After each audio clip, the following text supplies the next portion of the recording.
முத்தம் ஒன்று மாரோடு சரியும் போது அணுவெல்லாம் ஆகாயம் போல் விரிகின்றதே.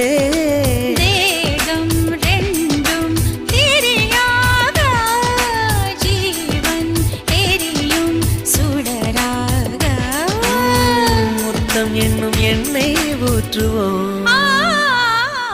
மைனாவே மைனாவே என் கனவில் தினம் தினம் கேட்கும் பாடல்